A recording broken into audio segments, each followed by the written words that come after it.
The tension between the two nations continues to grow with no real ceasefire in sight.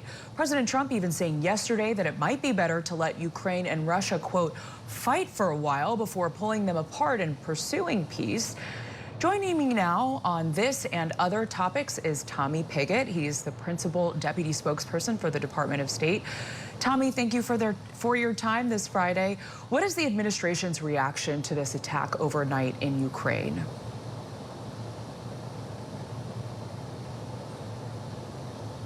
End to the carnage. We've seen engagement from the highest levels of this administration with that one constant goal, ending this conflict, trying to get to that ceasefire and then a long, enduring peace. President Trump's been clear on that. He wants to see de-escalation. He wants to see peace. He wants to see direct dialogue between the parties to bring this conflict to an end. Tommy, I have to press you on this, though, because as we mentioned in the lead-up to this interview, President Trump said yesterday that, quote, sometimes you're better off letting them fight for a while and then pull them apart. How does that statement square with what you're saying about the administration and the president wanting peace?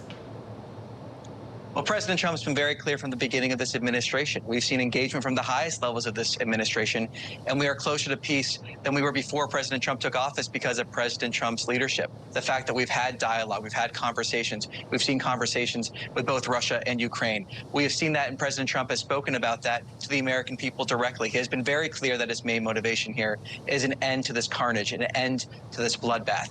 President Trump and Secretary Rubio have also been clear that we're not going to fly around the world for the sake of having meetings to schedule additional meetings. If we're going to fly around the world to have meetings, we need to see that constructive progress towards peace. This is up to the parties to have that constructive progress, get together, have those direct talks, get to that ceasefire, and then that peace. We stand ready to aid in the path of peace, but we're not going to have meetings for the sake of scheduling additional meetings. And President Trump has been clear. His main motivation here is ending the carnage. So, Tommy, what are those next steps then in achieving peace between Ukraine and Russia? Well, like I just said, President Trump and Secretary Rubio have been clear that we stand ready to aid in the pursuit of peace. We stand ready to help in that regard, as we have been from the beginning of this administration. But we're not going to go around the world just to schedule meetings. We need to see that progress from the parties, and ultimately this is up to the parties to come to the table, to have those direct negotiations, get to that ceasefire, and then get to that long and enduring peace. Okay, so it sounds like right now there's nothing on the table right now, any peace meetings that the U.S. is going to hold between the two countries? Well, nothing to announce at this time. We've seen several different calls and meetings happening just over the last few days, but nothing to further preview. Okay. The Ukrainians say that their intelligence shows that Russia aims to conquer more territory by September 1st. Does the State Department agree with this assessment?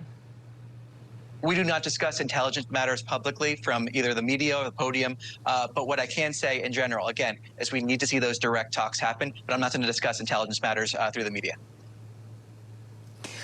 Just shifting gears a bit, President Trump announced a new version of a travel ban and travel restrictions this week. Can you explain how some of those countries were chosen? There are 12 countries that are impacted with limitations and these full restrictions, and then there are 7 additional countries with partial restrictions. How were those countries chosen? Look, this is a country-by-country analysis, and it's something that's actually been in discussions for a very long time. Towards the beginning of this administration, there was a directive from President Trump to the State Department, other agencies, to have these discussions. And on a country-by-country basis, looking at a series of factors, these recommendations were made, and then President Trump in that proclamation, issuing that proclamation describing these new restrictions. Really, there are kind of 2 areas here that Americans can look at when trying to understand these restrictions. The first comes to visa overstays. When someone comes on a visa, they're here for a certain amount of time. If they overstay that time period, they are then in this country illegally overstaying that visa. So several of these countries, and the White House described this publicly, have very high levels of people that come here on a visa overstaying that visa. And then we have varying levels of cooperation when we need countries to accept their nationals back who are illegally present in the United States. The second area here are those national security concerns. Do we have the ability to properly vet people coming from certain countries when they apply for a visa? That is something the State Department takes incredibly seriously, and is part of a whole range of actions the State Department is taking to make sure that people that come here on a visa are properly vetted. Tommy, Cuba and Venezuela are on this list of partial restrictions as of now.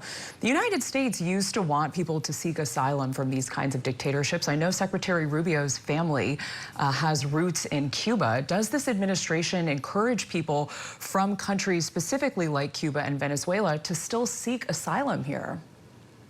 Well, look, there are certain exemptions within the proclamation itself. The proclamation goes into those. What I can say, again, fundamentally, what this is about is making sure we have the ability to properly vet people that are coming to the United States. And that's a standard I believe Americans watching at home want us to have. Can we and are we able to vet people coming into this country? That is a standard that we take incredibly seriously. We've seen an array of actions. This is one of those actions that we've seen, but there are several others. The Secretary takes it seriously. The President takes it seriously. It's a responsibility that the American people want us to take seriously, and this is part of that effort. Can we vet people properly that are coming into the United States?